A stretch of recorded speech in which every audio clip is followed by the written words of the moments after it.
Joyeux anniversaire, joyeux anniversaire. Oui, vous l'entendez, bon anniversaire entre pods. L'émission fête ses 2 ans. Alors, avant de commencer l'émission, je voulais juste vous dire, merci pour cette belle aventure.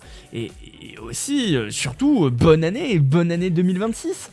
Alors, pour bien le commencer, on va mettre tout de suite les pieds dans le plat, pas d'hésitation. Et on va parler d'un sujet, alors oui, qui ne fait pas plaisir à grand monde, mais qui est très intéressant, le travail. Alors, comment est-il représenté dans le manga ? Est-ce qu'on trouve des différences entre le Japon et la France ? On en parle avec Fayabura tout de suite. Mais avant ça, vous connaissez la chanson. 3, 2, 1, place au générique. Voilà, on y est. Alors on arrête de blablater et on se met au travail. Ouvre grand tes oreilles, c'est important. Je suis pas bête, je sais que ça va pas être facile. T'as pas besoin de prendre des notes pour ça, enfin.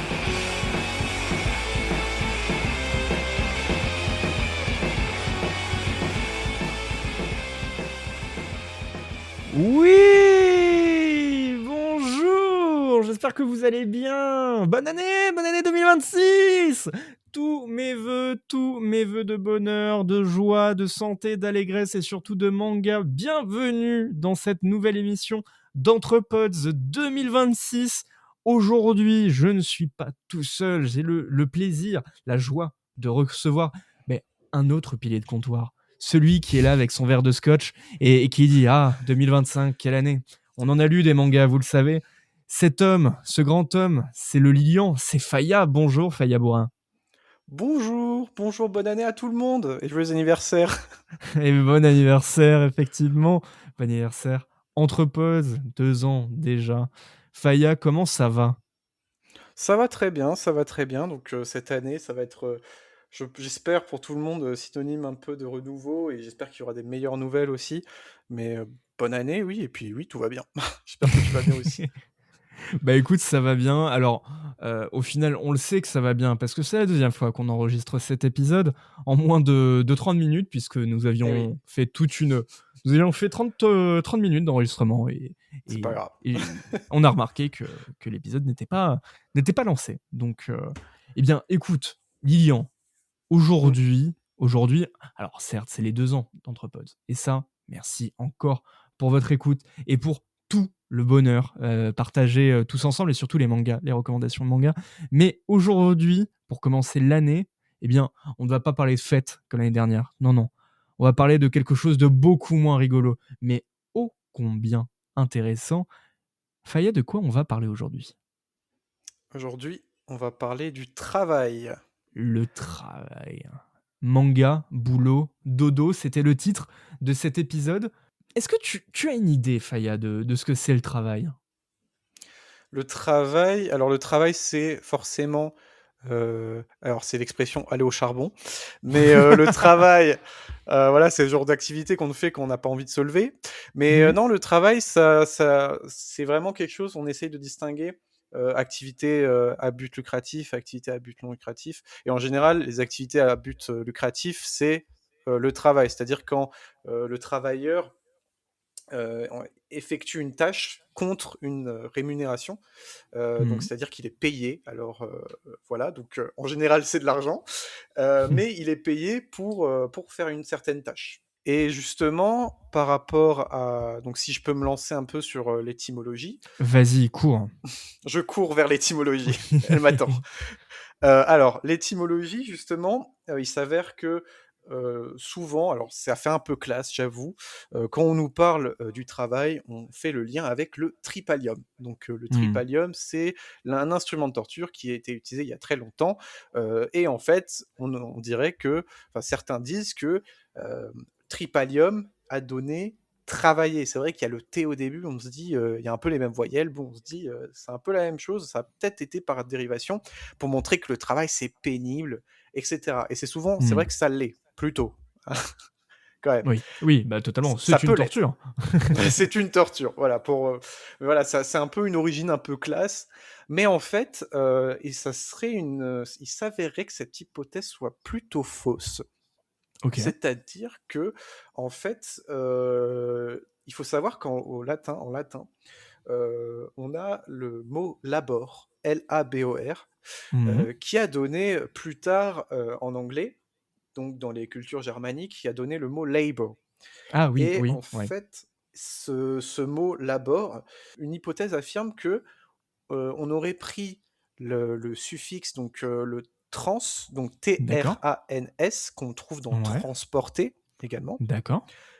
et qu'on a affilié à du coup labor, donc ça a fait Mhm. translabor, et après on a eu donc travailler, c'est en tout cas, enfin le mot travailler avec la Mhm. dérivation, etc., avec toutes les années qui passaient, et c'est ce qui Ok. a donné donc ce mot formidable qui est travailler dans notre langue française. Voilà, donc c'est une D'accord. hypothèse intéressante. Ok, donc si je comprends bien, travailler, c'est suffixe trans se dépasser, enfin passer à travers ou au-delà, Oui, et la notion d'action, de travail, voilà, de travail, exactement. de geste. Mm. Très bien. Eh bien, ma foi, c'est une merveilleuse introduction pour introduire le travail, mais d'une manière assez précise. En effet, le travail, c'est quelque chose d'assez vaste. C'est quelque chose qui a été longuement étudié de différentes façons. On peut penser le travail comme une profession, on peut penser le travail comme une activité, on peut penser le travail comme de l'aliénation.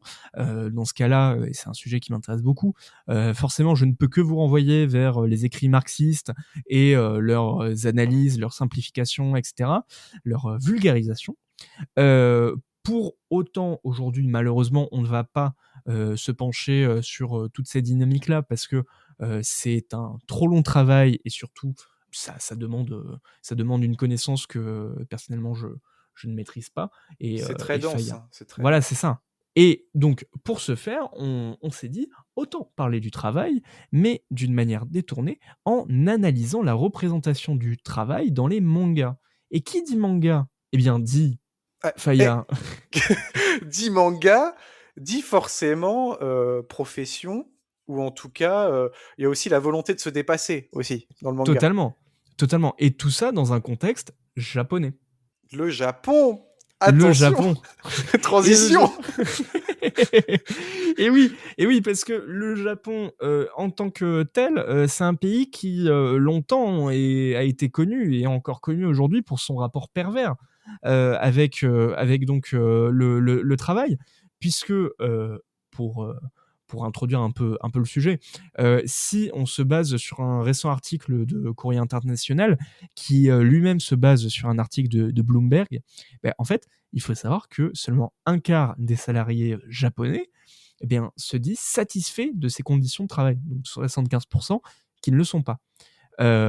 Si on se focus non pas sur une étude micro, mais plutôt macro, eh ben, le Japon, c'est celui qui occupe la dernière position quand on parle bien-être des employés. C'est-à-dire 25% de satisfaction contre une moyenne de 57% dans le monde entier. Là où la France, ben, c'est 45%, ce qui est déjà peu, et on connaît les conditions de travail en France. Mais donc effectivement, le Japon, dans la manière dont il valorise le travail, eh bien aujourd'hui, ça n'est pas du tout en pensant à ses travailleurs.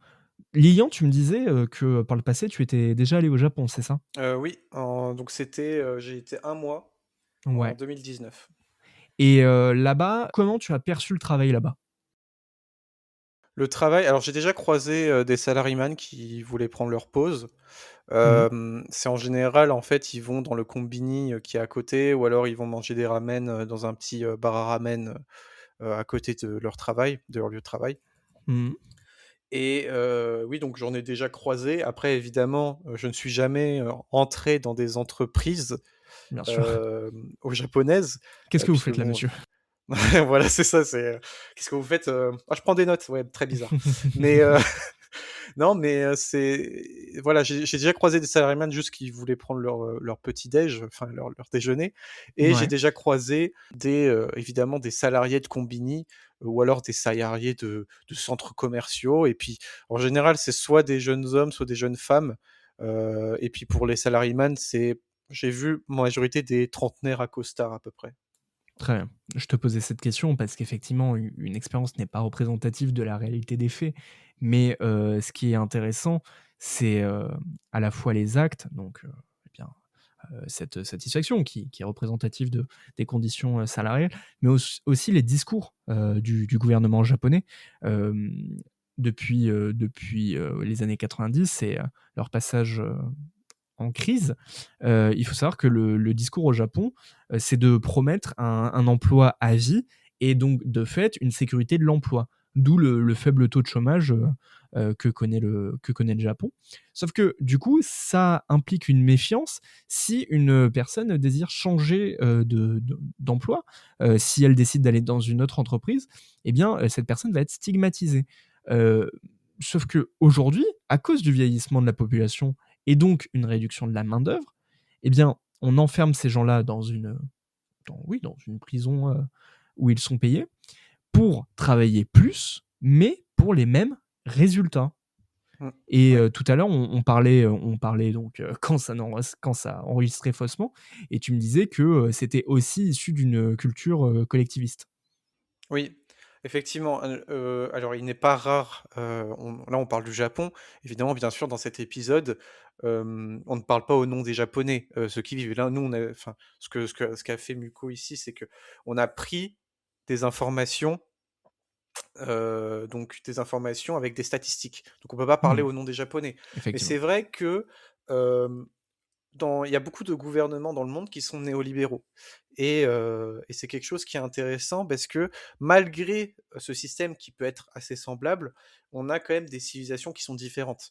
On a des types de civilisations, donc notamment en Occident, États-Unis, France, on est surtout des civilisations qui sont individualistes. Donc c'est-à-dire Mhm. que en général, on pense à soi, et c'est pas un reproche, hein, c'est que on pense en priorité à soi, alors que les civilisations collectivistes, donc c'est des civilisations qui sont en Orient, la Chine Mhm. par exemple aussi, mais au Mhm. Japon, on pense avant tout au groupe, et c'est quelque Mhm. chose qui est très important là-bas. Et c'est pour ça, je sortais un petit exemple tout à l'heure, c'est que l'exemple avant la Covid-19 ou le Covid-19, vous dites comme vous voulez, avant, on ne savait même pas, on portait même pas de masque. Ouais. En fait, et même la plupart des gens, ils préfèrent aller au travail, quitte à perdre une journée, parce qu'ils doivent aller au travail et parce qu'ils ne veulent pas perdre de salaire. Mhm. Et donc, du coup, il y a des microbes qui circulent, il y a un virus, et après, il y a d'autres gens qui sont malades. Alors Mhm. qu'au Japon, c'est pas pour dire que une telle civilisation est meilleure que l'autre, c'est pas ça que je veux dire, c'est que c'est différent. Au Japon, ils ont eu beaucoup plus le réflexe de mettre des masques, etc., de se prémunir, de prémunir les autres de ses propres germes, de ces microbes, de ces virus. Donc on voit Mhm. quand même une différence, et le travail est un aspect important de la vie d'une société. Et donc, dans la société, cet aspect, il est aussi collectiviste. On pense beaucoup plus à son employeur au Japon qu'à soi-même, qu'à l'employé. Mhm. Donc, si je comprends bien, c'est la longévité du groupe par rapport au bien-être personnel. Voilà, c'est ça. Alors, ce n'est pas je dis pas que c'est une science absolue, c'est que tout le monde forcément adhère à cela, Bien mais c'est sûr. juste que ça peut expliquer peut-être certains facteurs dans les relations qu'entretiennent les Japonais entre eux et D'ailleurs, japonaises. et les japonaises, bien évidemment, et certains facteurs d'ailleurs qui sont la politique que mène le gouvernement japonais encore aujourd'hui, parce que ce vieillissement de la population et travailler plus pour les mêmes résultats, c'est quelque chose qu'on retrouve avec la première ministre qui se dit elle-même être fière de ne dormir qu'entre 2 heures et 4 heures par nuit, là où son programme d'ailleurs, va faire écho avec ce qu'on avait avec Nicolas Sarkozy en 2007, qui était le travailler plus pour gagner plus. Là, c'est carrément juste travailler, travailler, travailler et travailler encore. D'ailleurs, ce qu'elle souhaite concrétiser avec une extension du nombre d'heures supplémentaires légales. Donc, on voit clairement que le Japon, comme tu le dis, c'est le bien-être du groupe avant le bien-être individuel, et ceux qui tombent sont considérés comme des gens, pas des parias, mais en tout cas des feignants. qui ne se sont pas donnés assez pour leur entreprise. Et Oui. j'en profite pour vous conseiller les excellents écrits d'Amélie Nothomb à ce sujet. Elle a écrit plusieurs livres sur le Japon. Mhm. Et elle a notamment écrit le livre Stupeur et tremblement. Peut-être que certains l'ont vu au lycée, parce que apparemment c'est un truc qui se fait d'étudier du Amélie Nothomb. Mais c'est un excellent livre parce qu'elle a été donc dans une entreprise japonaise très stricte et elle explique vraiment les différences parce qu'elle, elle est venue en tant que Belge là-bas Mhm. et elle a été perçue en tant que Belge. Et, euh, et c'est vraiment très intéressant. Après, c'est pas très actuel vu que c'était vraiment dans les années 90. Oui. Mais voilà, ça peut être éclairant, je pense, une lecture qui peut être éclairante là-dessus. Mais bon, c'est pas le sujet. Là, on parle du manga, en tout cas. Non, mais effectivement, tu le cites, c'est en plus les années 90, c'est la fin de la période glorieuse du Japon en termes d'économie. Là où, à partir des années 90 jusqu'à aujourd'hui, on est beaucoup plus sur une, une croissance en récession, en perte de vitesse. Mais comme tu le dis, effectivement, aujourd'hui, on est dans le manga. Toi, Faya, quand tu lis du manga, est-ce que le travail, c'est un thème qui te vient naturellement en tête? Le travail peut me venir. Après, évidemment, ça dépend. Là, tu me demandes quand je lis un manga, par exemple. Ça peut être Ouais, n'importe lequel. effectivement. Si je te dis travail dans le manga, est-ce que tu as des exemples qui te viendraient en tête directement? Point d'interrogation. Là, j'ai par exemple, pour l'épisode, j'ai dû quand même un petit peu réfléchir parce que Mmh. c'est un sujet qui est intéressant parce que il y a des mangas, donc peut-être qu'on va en parler. Je veux pas non plus donner tout le sujet d'aujourd'hui, mais il y a beaucoup de mangas, donc ça peut être Nana, ça peut être Bakuman, on va en parler, Mmh. etc. Où c'est surtout un travail qui est lié à la carrière artistique, parce que Mmh. les mangaka veulent parler d'eux, et en général, donc du coup, comme ils sont mangaka, des fois, ils peuvent faire des mangas sur des carrières artistiques. Il y a Mmh. eu des animés aussi, il y a eu Bocchi the Rock, etc. Effectivement, oui, ouais. Et voilà, c'est quelque chose, on va pas forcément parler aujourd'hui parce que même si Bakuman, on va en tirer, enfin, on va en parler de mots, mais c'est juste que c'est des mangas et des animés, des œuvres qui parlent de la carrière artistique, alors que il y a aussi évidemment le salariat brut dans une Mmh. entreprise, dans un commerce qui peut être différent. Et puis aussi le travail, j'y ai pensé aussi, le travail dans Ouais. le manga, ça peut être une information par rapport à un personnage. Voilà, c'est comme Mmh. au Japon, le groupe sanguin, c'est important. Il y a des personnages qui peuvent être tenants d'une boutique. Il y a un personnage qui peut tenir un combini pour payer ses études. Il y a Mmh. aussi, évidemment, on va pas en parler, mais il y a des mangas euh, où ce qui se passe intégralement dans l'école. Et l'école, c'est quoi? Et C'est se oui, préparer pour le travail. totalement. Euh, voilà, donc c'est l'école, c'est aussi important, et c'est aussi une dominante qui se retrouve dans plein de shonen où il est encore au lycée, le héros, et il essaye de concilier travail, etc. Et il essaye aussi d'avoir un peu son avenir. Je vais finir là-dessus parce que là, je trouve que je débite un peu Non, non, sur non, ce sujet. tu peux continuer, au contraire. Non, mais c'est vrai que l'école, en tant que telle, est une préparation au travail. On en fera un épisode justement pour en parler. Mais c'est clair que déjà, c'est une forme de travail parce que ça en reprend tous les codes, mais c'est juste qu'il n'y a pas une logique de production derrière. On est juste là pour former des gens, mais tout comme le travail forme ses nouveaux employés, même ses employés de longue date. Bref, si je te posais la question, et effectivement on est sur la même longueur d'onde, c'est que tous les deux, on a vu que bah, le travail, c'était pas forcément un des sujets principaux traités par les mangaka. Et ce qui nous amène à notre première partie, bah, au final, le travail, bah, c'est surtout un lieu. Le travail, c'est l'excuse pour que deux personnages se rencontrent. Alors, comme tu le dis, ça peut être l'école, mais ça peut être aussi les bureaux, ça peut être sur un chantier, ça peut être. Voilà. Sauf que, ce qui est assez drôle, c'est que le travail, ben, il est le reflet de la société. Et au Japon, eh bien, cette société, aujourd'hui, elle ne vit majoritairement que du secteur tertiaire. Le secteur tertiaire, qu'est-ce que c'est? C'est le secteur des services. Et donc, de fait, quand on étudie le travail comme un lieu de rencontre, eh bien, on se rend compte que les genres qui vont aborder la rencontre, comme la romance et la tranche de vie, eh bien, vont utiliser les bureaux comme excuse pour faire rencontrer nos protagonistes. Pourquoi je te dis ça? C'est parce que il y a le manga Wotakoi. Est-ce que tu connais Wotakoi?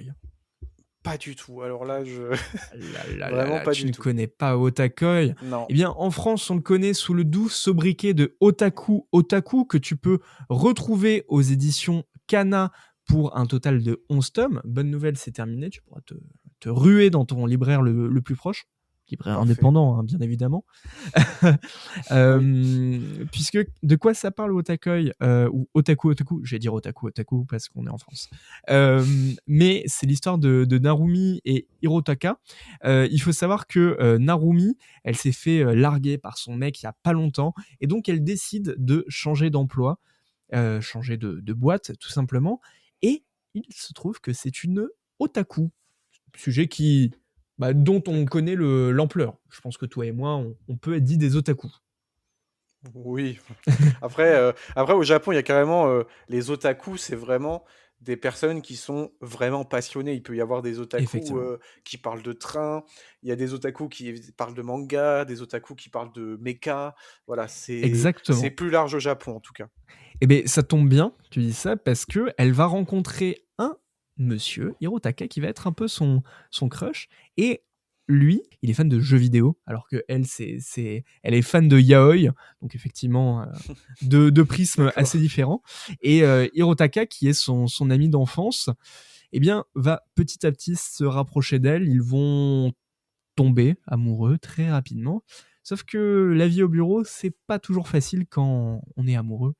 Et pour garantir l'avenir de ce couple, eh bien, leurs collègues vont tout faire pour keep the flame, pour garder la flamme. Et on va découvrir que, par exemple, la responsable est fan de cosplay, l'ami du coin est un nerd. Bref, on est effectivement au travail constamment, mais au final, le travail n'est qu'une excuse. Est-ce que D'accord. je t'ai tenté pour découvrir ce manga? Oui, pourquoi pas. Franchement, c'est le synopsis a l'air très sympa. Et puis, c'est bien de lire comme ça des romances qui se passent dans ce genre d'environnement. Euh, Parce que je pense que ça nous est tous arrivé un jour de se dire ah, j'aimerais bien un jour faire une rencontre comme ça imprévue, au détour, comme ça, que ce soit amical ou forcément Bien sûr. romantique. Mais on s'est tous retrouvés comme ça. J'aimerais bien, je sais pas, rencontrer quelqu'un dans mes bureaux, qu'après ils deviennent un super ami et après qu'on se dose sur Tekken. Voilà, Voilà, c'est exactement. Mais voilà. ça, c'est repris enfin, c'est un exemple au hasard. Non, mais c'est Non, mais intéressant. totalement. C'est une dimension du travail qu'on ignore. C'est aussi un lieu de social, Non, un bien lieu sûr, de social socialisation. euh, qui peut même être, selon certains emplois, générationnel aussi. Effectivement, effectivement, puisque c'est là où tu rencontres des personnes au vécu complètement différent, que ce soit par leur âge, leur genre, leur origine. Euh, Oui. Justement, si tu te fais cette réflexion, je peux te conseiller un autre manga qui utilise Ok. le travail comme une excuse. Alors, cette fois-ci, on va pas aller aux éditions Kana, mais on va aller aux éditions Mangetsu, avec le manga The Ice Guy and the Cool Girl, avec un total de 10 tomes en cours et de 11 tomes au Japon. Cette fois-ci, on est toujours dans les bureaux. On suit un jeune homme, cette fois-ci, pas une jeune femme. Ce jeune homme s'appelle Imuro et il est le descendant d'une Yuki Onna. Est-ce que tu sais ce que c'est les Yuki Onna? Alors moi, là, d'un coup, je pense à un yokai, à un monstre japonais. On Je est, pense on est à, sur ces idées, ouais. je pense à une fille qui, quand il y a une tempête de neige, il y a un voyageur un peu perdu qui va voir, et là, il y a une femme qui dans la neige, et puis, et en Mais fait, cette alors, femme veut le tuer. ah oula, alors, t'étais mais parfait, c'était une ligne droite jusqu'à la fin. Mais Oui, ouais. c'est totalement ça. Imura, en fait, c'est le descendant donc d'une Yuki Onna, c'est-à-dire une femme des neiges. Et comme Oui. tu le dis, en fait, il a le pouvoir quand il est trop concentré, eh bien, de geler tout autour de lui. Donc effectivement, c'est pas D'accord. facile quand tu travailles dans le bureau. Parce que imagine, tu es sur un gros dossier et ton collègue, d'un coup, gèle le chauffage et vous vous caillez, ou tu veux manger tranquillou et tu te rends compte que ton bol de nouilles n'est plus du tout chaud comme tu le voulais. Ça arrive tous les jours, ça arrive tous les jours, C'est vraiment. trop chiant, Classique. trop chiant. Mais heureusement, pour réchauffer son cœur d'esquimau, il pourra rencontrer la douce, la gentille Fuyutsuki, dont il est secrètement amoureux. Et Fuyutsuki va vite se rendre compte que, eh bien, Imuro est peut-être amoureux d'elle. Ils vont se rapprocher. Elle va tout faire pour lui faire plaisir. Par exemple, il ne peut pas toucher les chats. Il le dit, la dernière fois que j'ai touché un chat, je l'ai gelé. Pas D'accord. facile. C'est pas facile. C'est pas évident. Il y a Bon, un peu le côté, le toucher de Midas dans la mythologie. En gros, exactement. le roi qui touche en or et puis après, il se retrouve embêté parce qu'il peut plus boire, il peut plus manger, il peut plus. Voilà. Exactement, mais c'est totalement ça. Bah, tu vois, il disait qu'il Mm. pouvait pas toucher, C'est marrant. un chat. Il pouvait pas aller à Okinawa. Pourquoi? Parce qu'à chaque fois qu'il voulait faire du surf, en fait, il gelait la mer et il créait des tempêtes. Trop relou. Donc on l'a interdit de territoire. Mais heureusement, Imuro va essayer de trouver des alternatives. Par exemple, pour le chat, elle va prendre quelques poils de son propre chat, va les relier ensemble, très chelou, et va lui donner en disant maintenant tu sauras ce que c'est la sensation de caresser un chat. Sympa, D'accord. voilà. Et Oui, petit à sympa. petit, on va connaître une relation qui forcément sera semée d'embûches, mais entre l'homme du froid et la fille sympa va naître un amour total. C'est super beau, mais j'aimerais pas avoir la version réchauffement climatique. Quand son pouvoir il va plus marcher, bon bah tant pis. Effectivement, ou peut-être que ce sera notre sauveur, on ne sait pas. Peut-être. C'est ça le pouvoir shonen. Exactement, mais au final, on va trouver des solutions. On l'a dit, donc la romance, c'est un genre qui se prête parfaitement au traitement de l'emploi, mais à nouveau, à part 2-3 références j'ai fait des heures supplémentaires, ou à des lieux, des situations, regarder furtivement le PC de son collègue, eh bien, il n'y a pas grand-chose. De la même façon, on aurait pu citer Miss Kobayashi Maid Dragon, qui cette fois-ci est un tranche de vie où la protagoniste reçoit chez elle un dragon, une fille dragon sortie de nulle part, et c'est sujet à différentes situations rocambolesques. Cette fois-ci, on ramène le personnage un peu what the fuck dans un milieu très conservateur, très régi par des règles, et c'est l'occasion de chambouler les préétablis. Mais ce qui montre bien que le travail, c'est quand même un lieu avec des règles précises, et surtout, eh bien, c'est un lieu qui, comme on le disait par le passé en début d'épisode, c'est un lieu qui aliène. Mais justement, juste par rapport à ce que tu disais, Ouais. je trouve que en fait, le travail finalement, c'est l'un des seuls moments où en fait on se retrouve avec des gens sans le vouloir. Mhm. Parce qu'on ne choisit pas ses collègues, on ne choisit pas les personnes avec qui on travaille. Et cela peut donner donc des rencontres, des mauvaises rencontres, tout comme des très bonnes rencontres qui peuvent se finir voilà, de façon très Effectivement. bien avec des relations amicales, des relations romantiques. Voilà, donc c'est aussi un endroit où on peut tout à fait découvrir quelque chose, un peu comme à la télé. À l'époque, quand on regardait la télé, on n'avait pas Mhm. forcément le programme qu'on voulait, mais en même temps, ça nous permettait d'aiguiser un petit peu notre curiosité.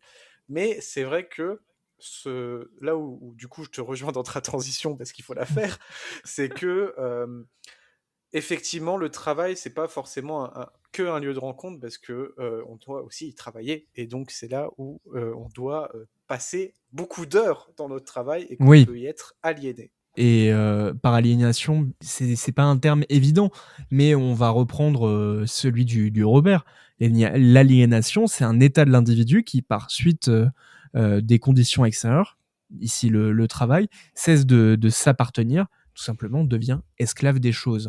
Et pour ce faire, tu voulais nous parler d'un animé que tu avais lu, que tu avais vu, pardon, qui était Agretsuko, c'est ça? Oui, donc c'est Aggressive Retsuko, le Ouais, nom entier. Alors on y trouve, faire un grossier résumé, en fait c'est un monde avec des animaux anthropomorphes, c'est-à-dire que on a un pandarou qui a des jambes humaines, etc. C'est juste que voilà, bref, les humains sont remplacés par des animaux de différentes ouais. sortes. Je sais pas si vous voyez Animal Crossing, mais c'est un peu la même idée. Et Mmh. donc, dans ce monde d'animaux, au lieu que ce soit quelque chose de très mignon, en fait, on y suit donc Retsuko, qui est Ouais, une employée en fait d'une grande entreprise. Et dans cette entreprise, en fait, elle fait partie de la comptabilité, qui est ouais. reconnue au Japon et même ailleurs pour être un département pas très sympa à vivre et surtout pas très sympa pour y travailler. Et Mmh. dans cet environnement, elle va rencontrer beaucoup d'amis, elle va rencontrer des collègues, elle va se lier d'amitié avec certains collègues, voire plus. Et en fait, justement, dans cet animé, on a vraiment l'idée d'aliénation, puisque il faut savoir que dans cet animé, on a, comme dans tout lieu de travail, on a un supérieur hiérarchique. Mmh. Ce supérieur hiérarchique, il est mis en scène à juste titre par un porc, par un cochon. Et, D'accord. et- et en fait, ce cochon, donc, c'est pas un cochon tout mignon dans Winnie l'ourson. C'est Oui, vraiment ton patron qui te gueule dessus et qui te rajoute du travail. Et en fait, ce d'accord. patron-là, c'est un peu la caricature du patron de 50 ans qui boit beaucoup d'alcool, etc. Et ce patron, en fait, il va être complètement. Il va vraiment défoncer les employés qui travaillent pas. Retsuko, elle va en souffrir et tout. Bref. OK. Et c'est là où on voit que sous ces airs d'animé un peu mignon, avec Très des chara kawaii. design. Oui, très kawaii, puisqu'il y a des chara design de Sanrio qui a fait Hello Kitty, notamment. Ah Euh, d'accord! voilà, donc les chara design viennent de là. Sous cet aspect très mignon, un peu flash de l'animation, c'est pas de l'animation, c'est un peu flash, c'est-à-dire que c'est des personnages, c'est des modèles qui sont déplacés pour faire l'animation, bref. On a Mmh. quand même une critique du capitalisme, en tout cas dans les premières saisons, et surtout de la culture d'entreprise japonaise. Puisque Retsuko, ici, voulait d'abord, on voit vraiment au début, elle a fait des études, elle était hyper propre sur elle, etc. Et elle Mmh. se retrouve dans un travail qui est anxiogène, où elle doit travailler énormément, faire des dossiers en heures supplémentaires. Ouais. Et c'est quelque chose qui est vraiment qui m'a marqué parce que le contraste est assez rude en fait. OK. Euh, alors évidemment il y a pas de sang, il y a pas de gore, il y a pas de choses violentes, etc. Et en fait pour se défouler, c'est ça le gimmick de la série, c'est que et je pense que c'est un autre aspect au Japon. Mmh. Et je vais finir là-dessus. C'est l'aspect où les Japonais aiment bien aller dans des endroits après le travail Mmh. pour se défouler en fait, et même par Ouais. exemple pour aller boire un coup avec leurs collègues, bah elle en fait elle va dans un karaoké et elle fait du death metal Et oui. et elle chante du death metal et que c'est comme ça en fait qu'elle arrive à évacuer la pression. Mmh. Voilà, donc c'est pour moi c'est un animé qui paye pas de mine comme ça, mais qui est assez éloquent en fait sur les conditions de travail au Japon. Ouais. Si je comprends bien, il y a vraiment une frustration de son côté, quand elle bosse. Voilà, exactement. En fait, limite, je crois, elle le dit même dans un épisode. C'est des épisodes assez courts, d'une dizaine de minutes, quelque chose comme ça. Et en fait, elle le dit dans un épisode. Elle dit, ouais, mais en fait, je ne suis que au travail. Elle a un petit appart à côté. Elle y va de temps en temps, mais Mmh. voilà. En fait, là, en plus, c'est pas forcément que la série décide de s'attarder sur sa vie à l'entreprise, c'est que en fait sa vie à l'entreprise c'est presque toute sa vie, donc il y a que presque ça à montrer en fait. Donc Oui. voilà, cette série là, elle est assez intéressante et je vous la recommande. Très bien. Alors, à côté d'Agretsuko qui décide de se pencher totalement dans le monde du travail, il y a des titres beaucoup plus grand public où Oui. tu as vu également que le travail était mis en scène et surtout dénoncé. Tout à l'heure, je te parlais de frustration parce que tu venais nous parler d'un manga qui est disponible aux éditions Crunchyroll, enfin Crunchyroll plutôt casé maintenant, qui est Kaiju Number 9 avec, il me semble, Alors, tout, Kaiju Number 15 8. oui, pas Number 9, Number 8. Mais ça permet d'apprendre l'anglais, tu vois, les chiffres. Exactement. Bah, on a 6-7, maintenant on a Number 8, et après on verra pour 9. Oh là là, mon Dieu. Ah bah, Oui. ici on est hashtag jeune. Mais il pourrait tellement faire Kaiju 10. Bah Il voilà. pourrait, hein. C'est Bah, voilà. pour l'argent un peu. Alors pourquoi j'ai mis Kaiju 8, et c'est quelque chose que je vais développer aussi un petit peu après, Mhm. c'est que le travail peut être source de frustration. C'est-à-dire qu'on a des héros ou des personnages, et ça sert d'accroche enfin, ça sert d'introduction dans l'intrigue, parce qu'on se dit, D'accord. ce personnage, il n'est pas satisfait de sa condition, il essaye d'avoir un Mhm. avenir meilleur. Et indirectement, Kaiju Number 8 parle de cela pour le travail. Parce qu'en fait, on est D'accord. dans un monde qui est ultra violent, Ouais. où en fait, il y a des monstres qu'on appelle des kaiju, qui sont des Mhm. monstres géants, comme D'accord. Godzilla, par exemple, voilà, Ouais, mais qui sont revisités, parce bien que sûr, ok. voilà, c'est Ça moderne. reprend l'esthétique des kaiju traditionnels en fait. Exactement. Mais D'accord. c'est juste que ça les adapte pour faire une adaptation moderne. Ok. Et donc on se retrouve du coup avec Casca qui est un trentenaire en fait. Et justement, ce qui est intéressant dans ce manga au début, c'est que il est trentenaire. Pour lui, et ça renvoie au vieillissement de la population, c'est que pour lui, il a déjà l'impression d'être vieux parce qu'il Ah veut ouais, rejoindre une sorte de milice qui extermine les kaiju. Et d'accord. lui, en fait, il a jamais réussi à passer l'examen d'entrée. Hmm. Et il se retrouve du coup, en dépit de ça, euh, en tant que nettoyeur. C'est-à-dire que quand un kaiju se fait tuer, bah, il faut quelqu'un pour le nettoyer. C'est logique. Oui. Oui, oui, effectivement. Et donc, du coup, du matin au soir, il enlève les foies, les intestins Ah. des kaiju. Et l'odeur n'a pas l'air très réjouissante. Ouais. Et voilà, et il fait ça, et vraiment, il dit qu'à quel point sa condition est horrible. Il n'a pas du tout envie de faire ça, qu'il est obligé parce qu'il a un petit appart. Et puis voilà, c'est intéressant parce qu'en même temps, ça empêche scénaristiquement l'auteur de faire tout un monologue au début pour dire à quel point il est saoulé, alors qu'on le Hmm. voit graphiquement.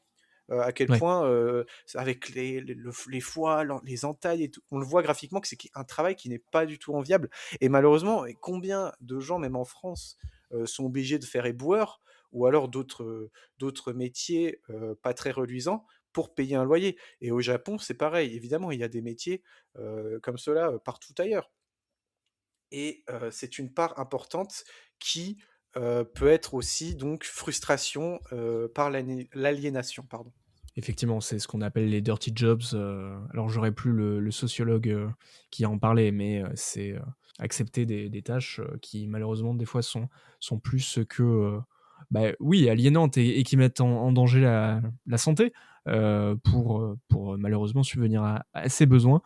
Tant qu'on est dans les super-héros d'une certaine manière, puisque dans ce manga, dans Kaiju Number 8, il absorbe comment ça s'appelle, le pouvoir d'un kaiju, si je me trompe pas, c'est ça?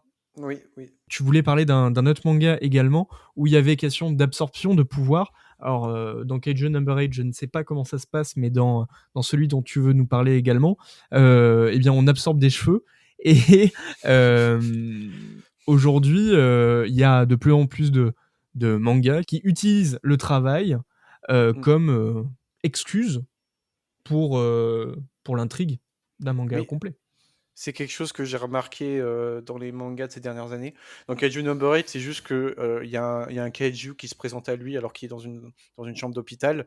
Mhm. Et en fait, il absorbe le kaiju, qui est un Ah, minuscule d'accord. kaiju, et du coup, il devient surpuissant.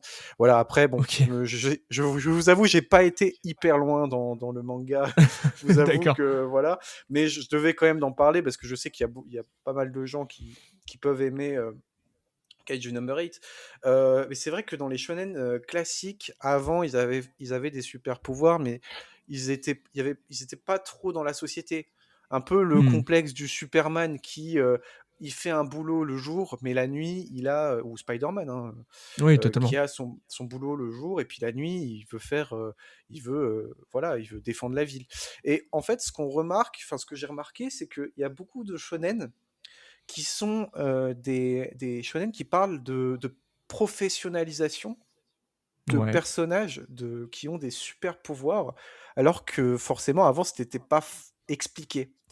Hmm. Je vais prendre l'exemple de My Hero Academia, qui, si je ne dis pas de bêtises, est un manga écrit et dessiné par Kohei Morikoshi. Je crois que c'est ça. Exactement. Un En manga 42 où tomes chez Kiun. et c'est un manga où en fait c'est assez parlant dans ce contexte-là, puisque après l'académie, donc déjà il y a une académie, c'est-à-dire que une école, et tout à l'heure on avait dit que l'école euh, participait à préparer les futures générations à Hmm. du travail.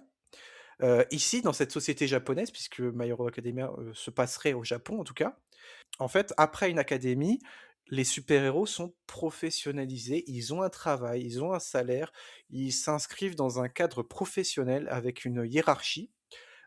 Et la hiérarchie, bon, la hiérarchie, c'est entre guillemets, si je dis comme ça, c'est vraiment les super-héros les plus forts en fait. Oui, effectivement. Voilà, Oui, oui. c'est les super-héros les plus forts qui sont au sommet de la hiérarchie, parce que quand il y a un gros ennemi qui veut tout casser, bah, on envoie le super-héros le plus fort C'est vite ça. fait, quoi. Et les Voilà. actionnaires étant le gouvernement au final, Mm, pour reprendre la métaphore de exactement. l'entreprise. Voilà. Donc peut-être plus secteur public, mais voilà. En tout cas, il y a quelque chose dans My Hero Academia aussi qu'on retrouve dans One Punch Man, mais qui est beaucoup moins marqué dans One Punch Man. Dans One Punch Man, on a toujours ce côté très encore. Ils font encore leur travail à côté de Oui, leur c'est vrai. enfin à côté de leur travail, ils font un peu ça pour défendre la ville et les quartiers. Et dans My Hero Academia, on nous explique vraiment tout, l'univers, comment ça se passe, combien d'années ils ont à l'académie, avant d'avoir vraiment leur costume et de Hmm. participer vraiment. Donc c'est quelque chose qui est intéressant. Et puis il y a aussi un autre manga, si je peux faire la transition, Bien auquel je parle tout évidemment. le temps. Tout le temps, je le C'était mentionne. obligé, c'était obligé. On ne Je pouvait suis pas un passer. normie, voilà, Non, non, non. mais écoutez, c'est pas grave. C'est Chainsaw Man de Tatsuki Fujimoto, Un manga petit toujours en manga, il est pas cours. très connu. Non, c'est un petit manga amateur. Ouais, c'est C'est ça. Ouais. ouais, c'est le mec, il a fait ça tout seul. Enfin Oui. voilà quoi. Mm. Voilà, et Disponible à c'est nouveau alors chez Crunchyroll. chez Crunchyroll Crunchyroll, casé. Crunchyroll Kazé exactement. Et la partie 2 est toujours en cours. Et dans Oui. Chainsaw Man, on a encore mieux, je trouve, c'est que on a la distinction entre secteur privé et secteur public. Je m'explique, c'est que en fait, on a les chasseurs de démons qui sont vraiment des salariés, les chasseurs de démons. Donc il y a des démons, il faut les tuer. Donc on a des salariés pour s'en occuper.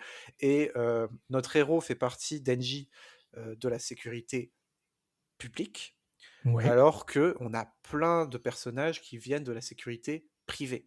Et en Hmm. fait, ce qui change vraiment, bah, c'est comme dans notre monde, c'est que si tu es fonctionnaire dans la sécurité publique, ton boss, c'est l'État, Hmm. c'est le gouvernement.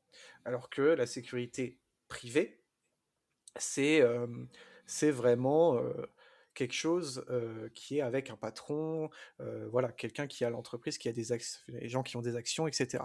Ouais. Et donc, en fait, dans Chainsaw Man, on a vraiment cette distinction-là, et ça peut même montrer une certaine forme d'aliénation, revenant avec notre partie, puisque Hmm. je m'explique.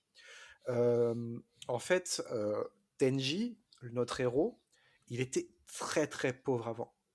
Ouais. Il était très très pauvre.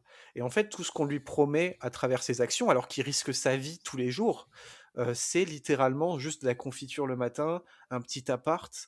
Oui. euh, voilà, c'est alors qu'avant, bon, avant il mangeait des cigarettes, donc ça veut dire que c'était mieux. C'est mieux Oui. maintenant. Voilà. Mais en fait, ce qu'on lui promet, c'est pas forcément. Voilà, il est un peu sous-traité. Et même on lui dit à un moment, attends, mais t'es payé que ça alors que tu risques ta vie. Et même tout le monde, à un moment, il y a une discussion dans un bar vite fait, où en fait on explique que ah mais moi, j'espère que je vais pas mourir bientôt parce que un Hmm. pote il est mort et tout. Et là, il est payé juste pour ça. Voilà, donc Oui, on ça peut être. banalise la chose. Oui, tout à fait. Donc c'est là où il y a un peu l'aliénation, c'est que des fois on est obligé de travailler pour vivre. Et en fait, on veut tellement on veut tellement vivre que, comme on disait tout à l'heure, on travaille pour travailler au final. Et sans vouloir spoiler les choses, le mot aliénation, quand on parle de Chainsaw Man, c'est pas forcément un truc qui est décorrélé. Pour rappel, aliénation, c'est le fait de devenir esclave des choses. Et Denji, d'une certaine manière, en tout cas durant la partie 1, mais ouais, aussi dans la partie 2, mais dans la partie 1 surtout, est esclave littéralement de l'agence de tueurs de démons.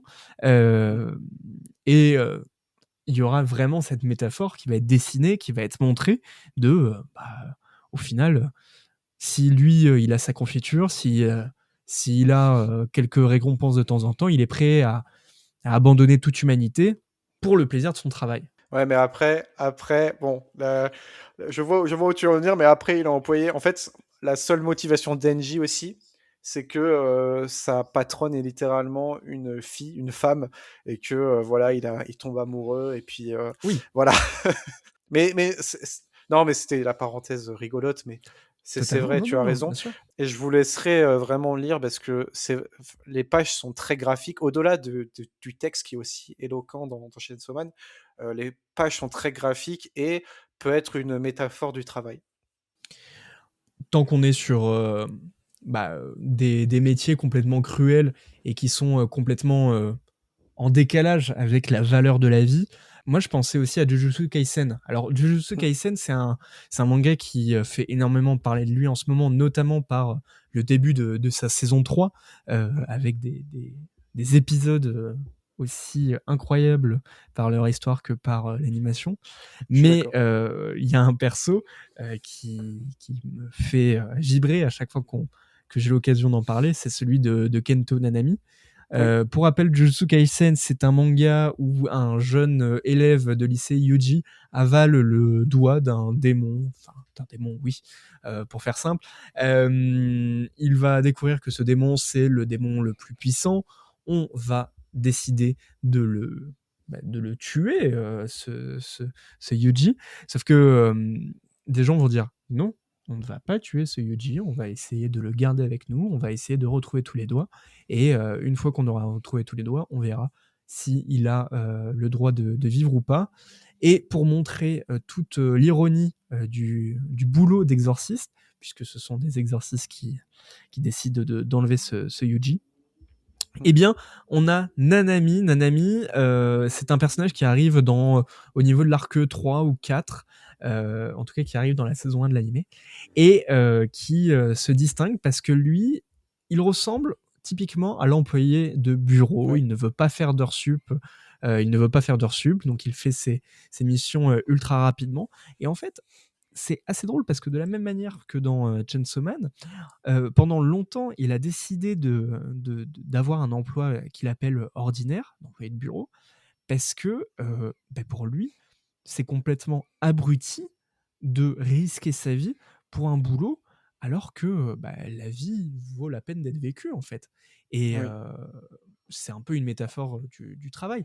D'ailleurs, Jujutsu Kaisen, l'un des messages principaux, c'est de critiquer la société ancienne, enfin l'ancien modèle traditionnel, que ce soit tant par les valeurs.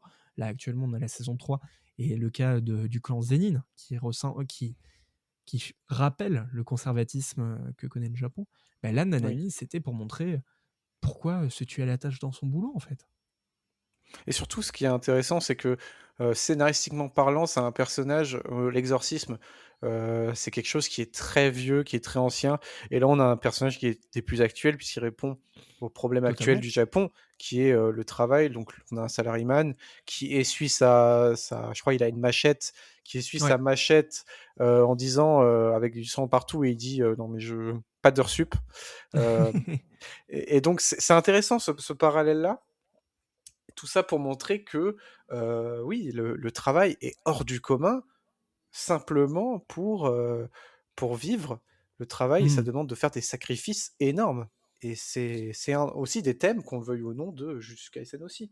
Et le truc avec Jujutsu Kaisen, si on prend l'exorcisme comme un métier, on arrive, pour certains, au cas du métier passion, et c'est aussi quelque chose dont on voulait parler dans cet épisode. Euh, Est-ce que tu connais le sociologue Menger ou Menger? Mais je vais dire Alors Menger durant cet épisode. en fait, j'ai entendu son nom, évidemment, Ouais. mais je n'ai jamais lu son œuvre. Ben, alors, Menger, en fait, il va théoriser le concept de travail-passion d'un point de vue sociologique et notamment le travail artistique. Ça, c'est dans Portrait de l'artiste en travailleur, où en reprenant les manuscrits de 44 de Marx, il rappelle en tout cas que le travail, sous le capitalisme, donc le modèle que nous connaissons tous aujourd'hui et que connaît bien évidemment le Japon, c'est que ce travail, il est à la fois aliénation, ce qu'on a vu jusque-là, moyen, et émancipation, c'est-à-dire une fin en soi. Aujourd'hui, les gens travaillent pour se dépasser. Ils renvoient une image grâce au travail. Sauf que il montre qu'aujourd'hui, le capitalisme prend l'artiste comme modèle entrepreneurial, c'est-à-dire que, comme d'autres l'ont fait auparavant, d'autres sociologues l'ont montré, comme Boltanski ou Capello, le capitalisme intègre la critique artistique pour se renforcer. C'est-à-dire que dès les années 70, en fait, il identifie les arts comme vivier de personnes créatives, mais surtout flexibles. Et donc l'art est un laboratoire de la flexibilité. Le travail, aujourd'hui, ne vit qu'avec la formation d'élites, d'ingénieurs, qui sont prêts à être flexibles, c'est-à-dire à travailler sans limite, à travailler, à travailler leurs soft skills et toujours être capable d'aller plus loin, de se détruire petit à petit. D'accord. Voilà. Et pour ce faire, il y a un exemple qui est souvent cité et qui est assez méta par rapport à la représentation du travail dans le manga. C'est un manga qui parle de manga, c'est le cas de Bakuman. Bakuman, est-ce que tu connais? Il faut savoir que Bakuman, j'ai adoré l'animé, je l'avais vu 2 fois, et puis le manga, c'est l'un des seuls mangas que j'ai dans ma collection. Je l'ai Ok, aussi lu l'année dernière, je crois, et ouais. c'est un de mes mangas coup de cœur. Vraiment, quand je l'ai vu dans le script, j'étais très très content. Bon, ce manga de Tsugumi Oba et Takeshi Obata disponible chez Kana, est-ce que tu sentirais de nous en faire la rapide description? Oui, bien sûr. Alors, donc on a donc deux jeunes mangaka qui veulent vraiment devenir mangaka. Il y en a un, son oncle a travaillé en tant que mangaka, donc il a envie. Et puis l'autre, il a envie de faire des mangas à la Dragon Ball, donc du coup, c'est le scénariste. Et ils vont créer un duo qui s'appelle Hashirogi Moto. Ce duo-là, en gros, ils veulent faire le meilleur manga de tous les temps, comme ça il va être adapté en animé, et comme ça cet animé, il va être doublé par la fille avec laquelle l'un des deux va se fiancer. Et donc on suit vraiment tout leur parcours, et notamment le parcours de mangaka classique. Si on veut être dans un magazine de prépublication qui est le Weekly Shonen Jump, on est obligé donc d'adhérer à une entreprise avec une hiérarchie propre, avec des conditions de travail qui peuvent être très fatigantes, et aussi, mais aussi et surtout, du manga, parce que la passion des éditeurs et des mangaka qui travaillent, c'est le manga. C'est leur but, faire le meilleur manga possible et le publier ensuite dans leur magazine. Effectivement, et comme tu viens de l'évoquer, en fait, ce manga, c'est littéralement une éloge du burn-out.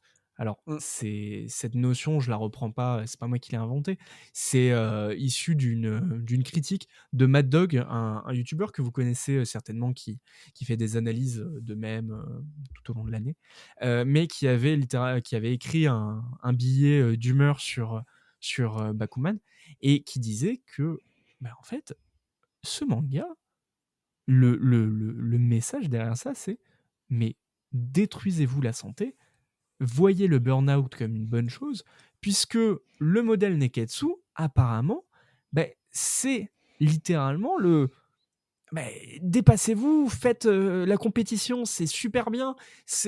Vous allez voir les méchants, ils vont ruser, mais vous êtes mieux que ça. Mais du coup, même quand vous êtes à l'hôpital, dessinez, parce que bon, quand même, votre éditeur va quand même faire va vous obliger à calmer le jeu. Mais non, non, non, continuez, continuez. Les vacances, bon, vous oubliez. Le sommeil, bon, en vrai, qui en a besoin? La vie sociale? Bah non, bah non. Soyez, ne bossez que sur votre manga. Et au final, ce manga, s'il est génial dans tout ce qu'il met en scène, dans tout ce qu'il montre, c'est une histoire géniale. Au final, la morale, c'est détruisez-vous Mmh. pour faire l'œuvre de votre vie. C'est un terme qu'on connaît au Japon comme le Ikigai Sakushu, c'est-à-dire littéralement profiter d'une personne qui adore son travail. C'est quelque chose que toi aussi t'as perçu dans ce manga? C'est marrant parce que je connaissais pas du tout le nom du concept, dont tu viens d'évoquer, Mmh. mais c'est vrai que dans ce manga, alors il y a plusieurs éléments qui disent que... alors moi, j'adore ce manga, évidemment, je suis un fan incontesté, mais c'est vrai que là on prend la perspective de mangaka à succès qui ont travaillé toute leur vie dans le manga, si ce n'est au début ils étaient assistants, enfin surtout le dessinateur, et puis après il est devenu créateur de manga, mangaka. Mmh. Et il y a plusieurs aspects qui sont problématiques par rapport au travail, c'est vrai. Parce que plein de moments dans l'histoire, ils font des nuits blanches, ils travaillent, ils crunchent, en fait, c'est du crunch, Ouais.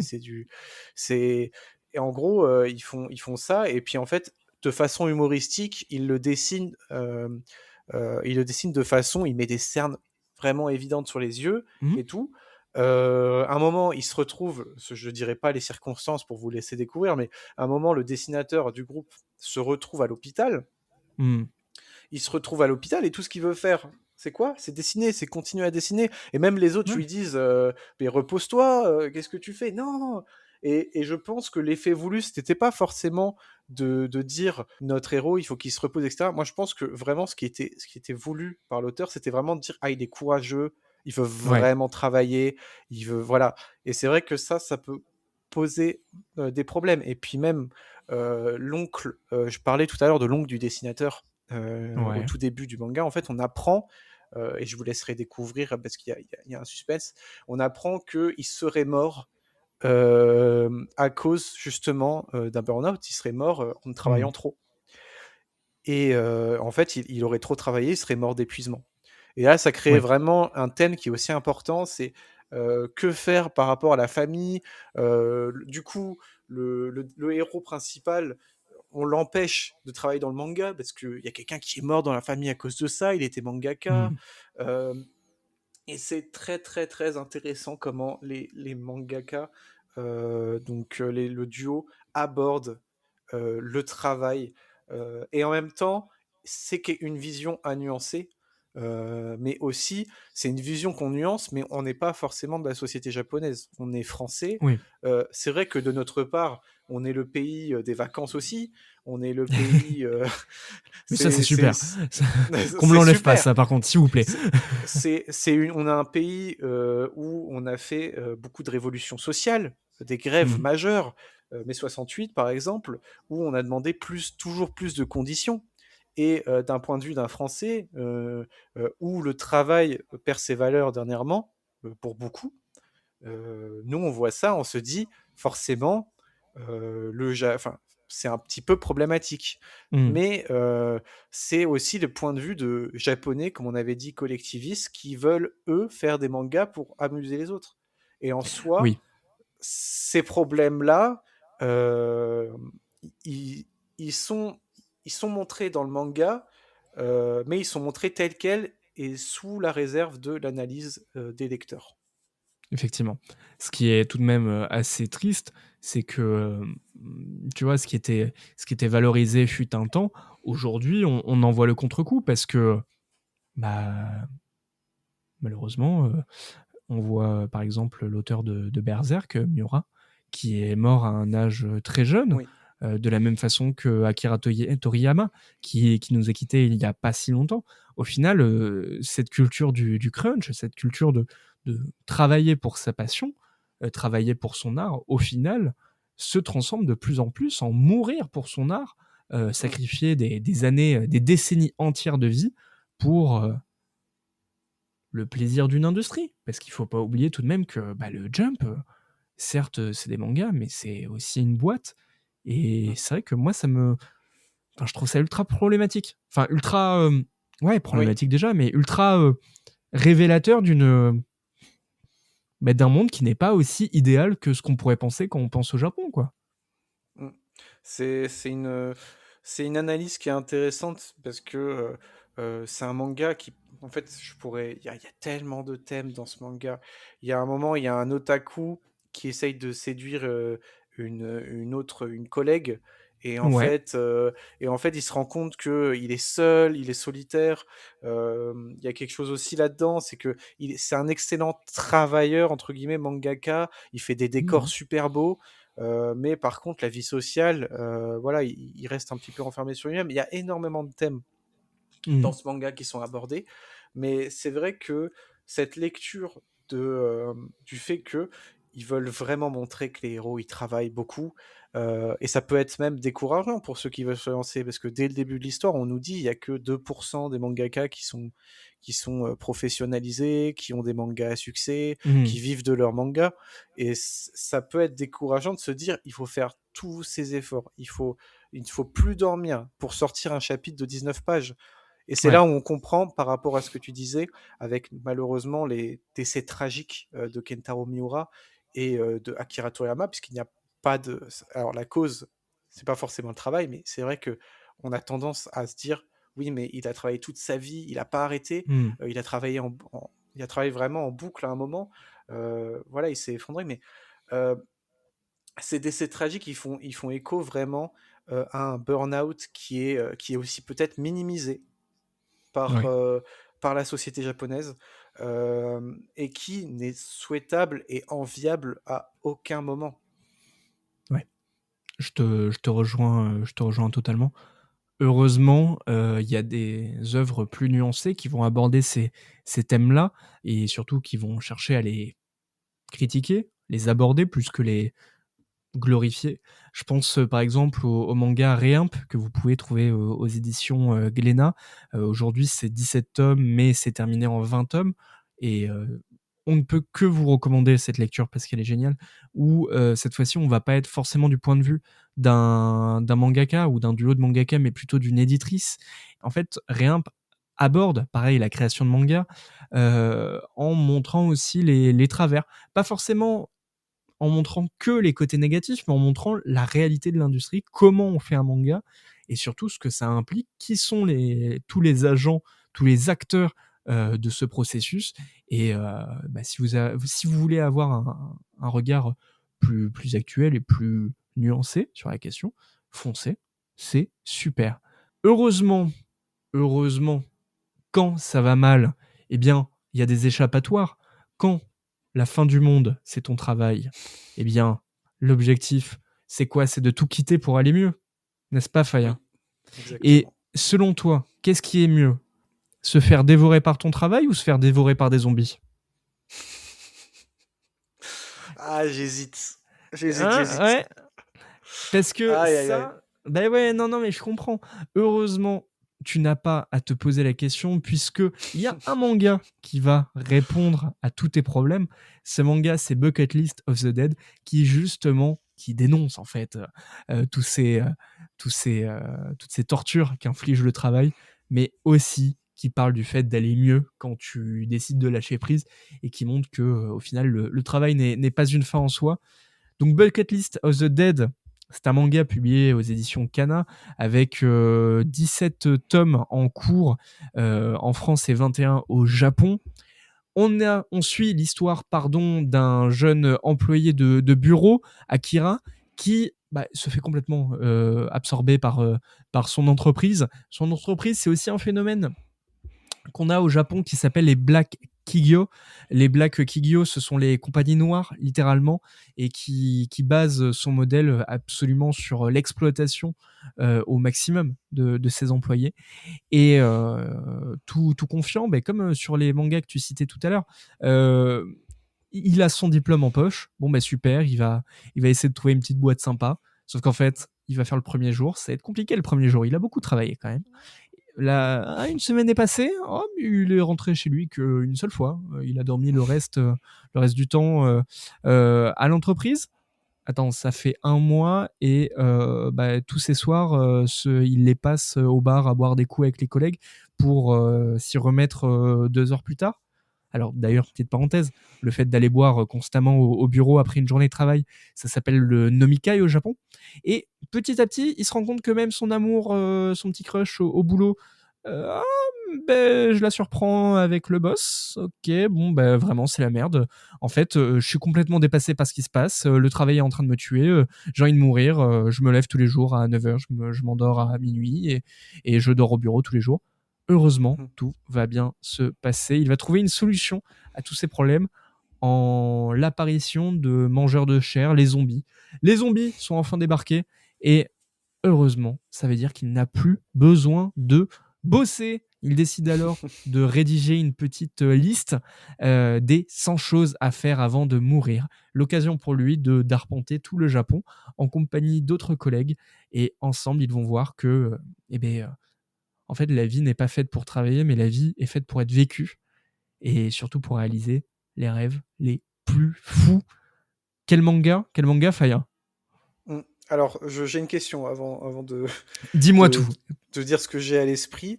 Est-ce que tu as lu le manga ou tu as vu l'animé? Alors, j'ai lu le manga. Je n'ai pas vu Ok, l'animé, malheureusement. bah parfait. Parfait, j'ai vu Ouais, l'animé. Donc, ça très peut. bien. Voilà, donc j'ai vu la saison 1. Je sais pas Ok. quand elle s'arrête à peu près, mais c'est un très bon animé que je vous recommande aussi, très très bon, vraiment. D'autant plus que de ton côté, pour représenter les zombies, le sang, etc., ils ont eu des idées assez innovantes. Il me semble que le sang est de plein de couleurs, c'est ça? Oui, bah, ça fait un peu penser aussi encore une fois à Chainsaw Man, Hmm. avec le sang qui devient rouge, vert, enfin plein de couleurs vives, voilà. C'était un peu la même idée qu'ils ont utilisée, c'était pas mal. Alors, on en a déjà parlé dans cette émission, mais si je trouve un moyen d'en reparler, il n'y a aucune raison qu'on ne l'aborde pas. Mais c'est génial parce que, tu vois, typiquement, le sang rouge, il est remplacé par plein de couleurs pour montrer aussi que bah, c'est un manga qui est joyeux. C'est con parce Mm. que, en fait, le travail ne devrait jamais être source de malheur. C'est juste un moyen d'avoir de l'argent en fin de semaine, en fin de mois plutôt. Mais là où tu kiffes, c'est sur les relations sociales, sur les expériences, sur les moments de vie. Et c'est marrant que tu aies employé le terme de nomikai que je ne connaissais pas avant, mais Ouais, maintenant que tu le dis, en japonais, nomi, ça ouais, vient de nomimono ou nomimas, qui veut dire boire, boisson.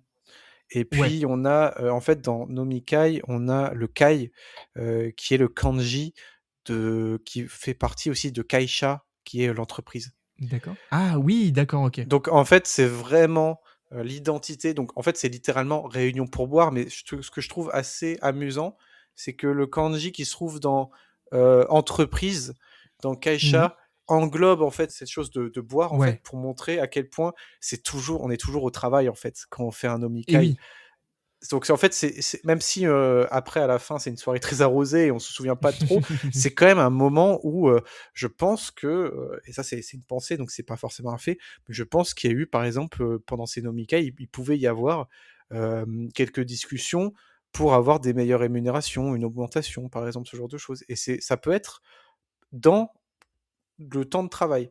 Et par effectivement. rapport à l'animé, alors là on était avant, enfin l'animé ou manga, avant on était, mais pourquoi faire un chapitre de 19 pages en une semaine alors qu'il y a des auteurs qui font, un chapitre en un mois et qui se sont Mmh. détachés de tout ça et c'est beaucoup mieux pour eux. On pense à l'auteur de Hunter x Hunter par exemple, où ils se sont un peu Oui, détachés de effectivement. ça.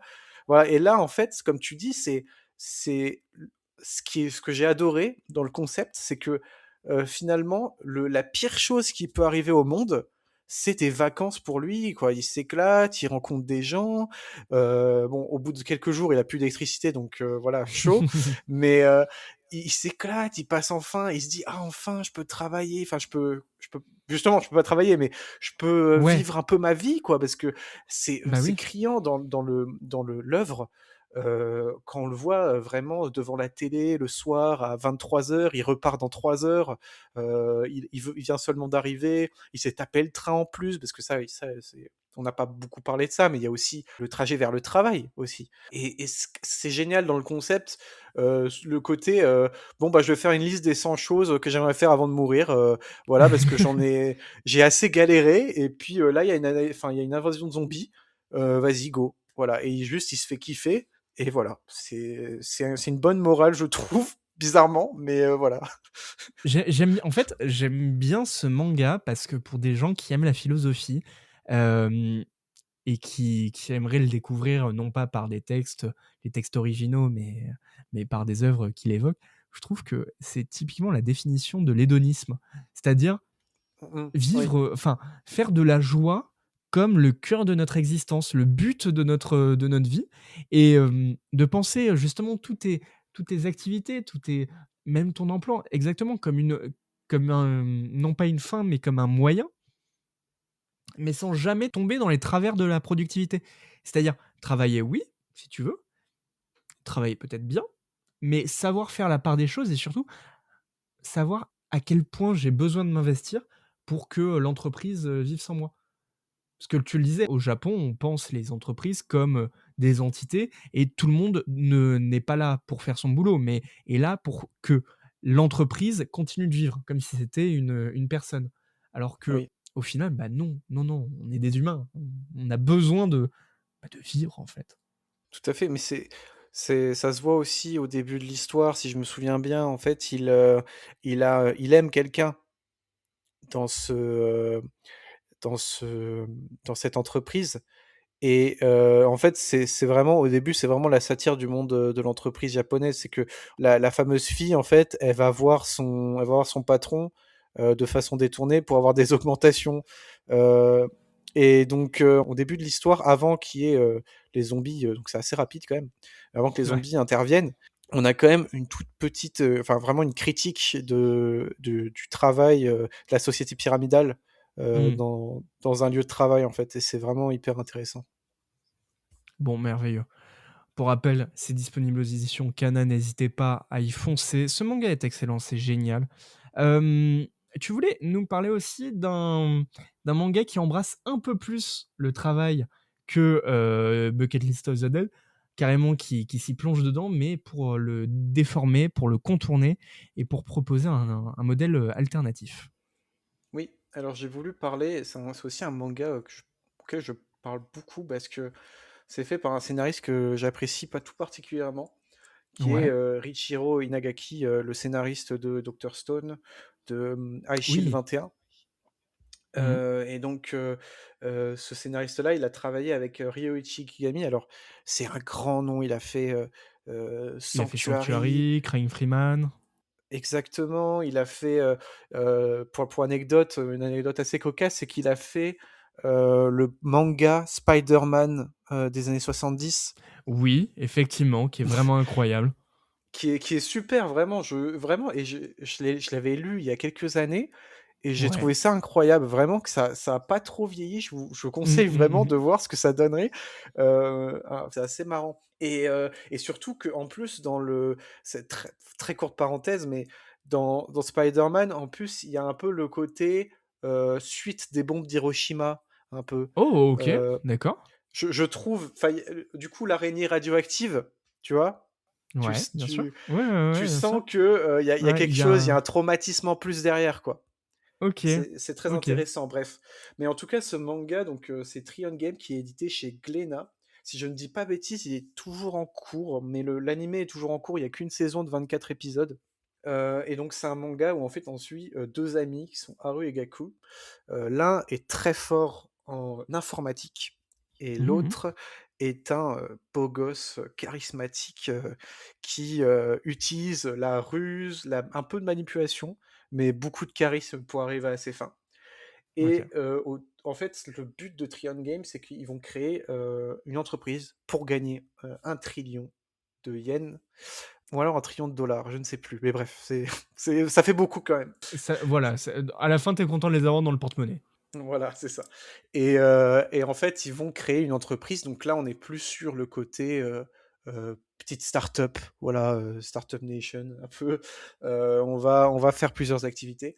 Mais ce qui m'intéresse pour cet épisode, c'est surtout, en fait, au début, c'est un peu pareil que Bucket List of the Dead, c'est le côté critique un petit peu parce qu'en fait, ils vont aller à la Dragon Bank, qui est la Ouais. grosse banque où tous les cadres dynamiques, jeunes et dynamiques, travaillent. C'est vraiment là où tu rêves d'aller. Et en fait, Gaku, il est hyper doué. Enfin, franchement, si il réussissait son entretien, si vraiment il était dans l'entreprise, il pourrait changer tout. C'est un génie. Mais le problème, c'est que l'entretien d'embauche, c'est avec des gens en costard véreux qui, en fait, dans l'entreprise, qu'est-ce qu'ils font? Au lieu de montrer leurs vraies compétences, en fait, comment le dire de façon polie? Vas-y, Ils, lâche-toi, lâche-toi. ils disent des mots doux à leur patron, voilà, à leur Ah supérieur ouais. hiérarchique. Et en fait, c'est comme ça que Gaku, donc, n'est pas accepté, et D'accord. parce qu'il a énormément de compétences, mais on le voit, il est très chétif, il est timide, et les gens, ils aiment pas du tout. Hmm. Et donc c'est pour ça qu'en fait ils le prennent pas, alors que c'est un génie. Et il explique qu'il a fait des dizaines d'entreprises d'informatique, il a jamais été pris.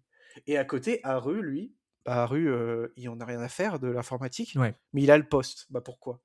Parce que tout simplement, il a la tchatch en fait. Il sait faire des blagues, il sait parler, il sait convaincre, il est éloquent, et donc Mhm. forcément, lui, ça match.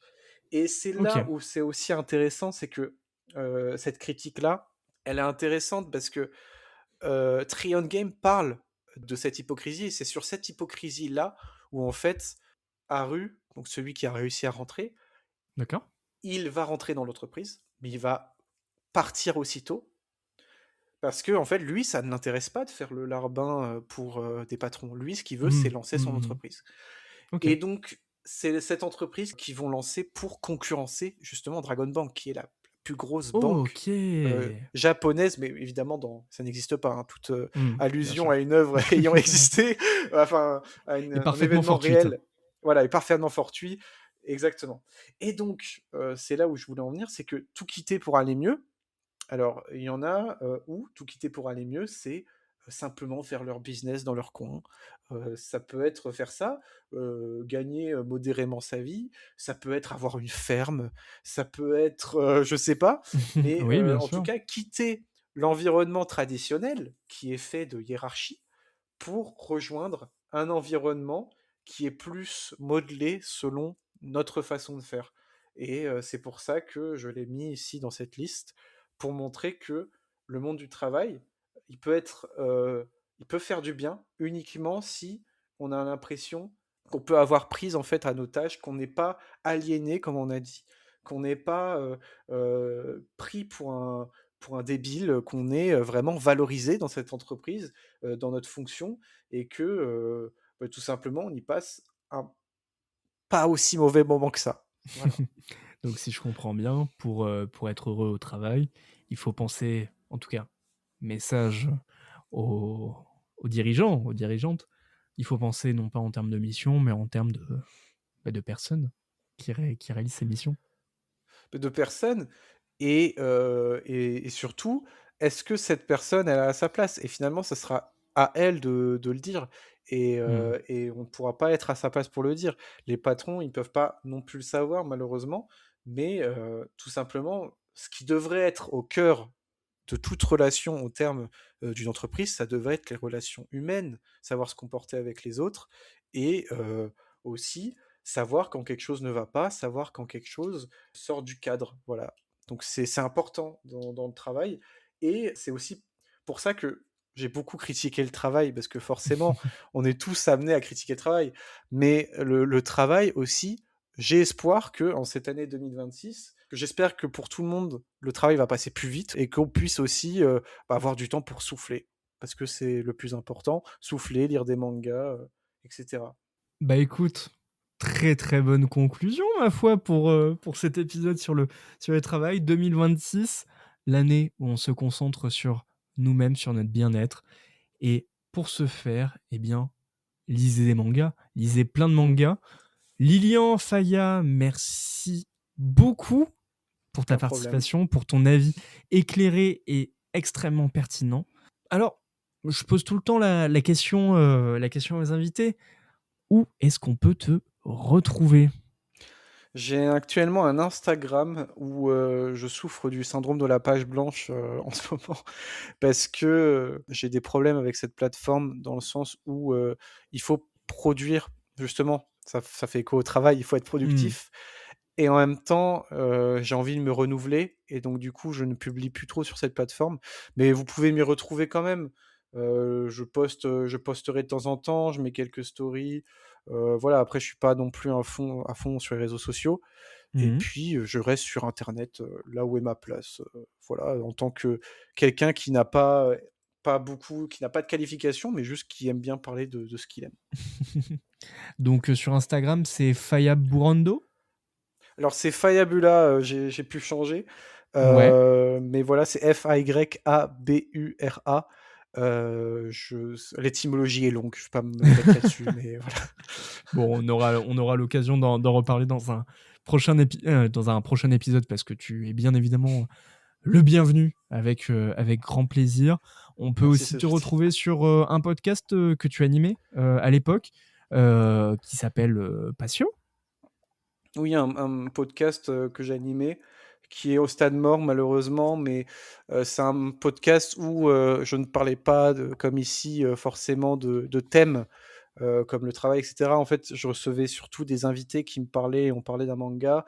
On prenait quand même une petite thématique, mais là, c'est pas comme Entre potes où vraiment on prend une thématique et on essaie de réfléchir à des mangas. Là, c'est vraiment la démarche inverse, c'est vraiment prendre un manga et réfléchir qu'est-ce qu'on pourrait dire parce que c'est vrai que si on s'éparpille un peu trop, ça peut être problématique. Mais oui, effectivement, Patio, disponible exclusivement sur Spotify si vous voulez aller voir. Ben merveilleux. Merci beaucoup Faya. À Merci nouveau à toi. aussi, merci à vous, puisque, à nouveau pour rappel, c'est les 2 ans de ce merveilleux podcast. Merci à vous toutes et tous qui avez, un jour appuyé sur ce bouton, lecture. Merci 1000 fois. N'hésitez pas à vous abonner sur les plateformes, que ce soit les plateformes d'écoute, Spotify, Deezer, Apple Podcast et bien d'autres. Pareil sur les réseaux, que ce soit sur le TikTok, que ce soit sur la page Instagram, _entre_pods_. Je suis toujours très curieux de vos avis, donc n'hésitez pas, pareil, à laisser un commentaire. Je serai ravi de le lire et de vous répondre dans la minute qui suit, bien évidemment. Je m'engage à cela. Et surtout, Faya, j'ai une petite demande à te faire. Comme à Bien chaque sûr. fois, on termine cette émission avec l'hymne, la devise de Entrepods. Est-ce que tu voudrais bien la dire? Le manga est né livres et partout, il est dans les cases. C'était Entrepods, le podcast qui, moi, travaille un peu, mais surtout lit beaucoup de mangas et encore plus en 2026. Bisous tout le monde! Allez, salut! L'épisode vous a plu? Vous souhaiteriez en apprendre plus? Alors n'hésitez pas à nous rejoindre sur Instagram, Threads et TikTok. De la part de toute l'équipe, nous tenions à vous remercier sincèrement d'avoir écouté ce podcast. D'ici là, prenez soin de vous, n'arrêtez jamais de lire, et à très vite pour discuter entre pods.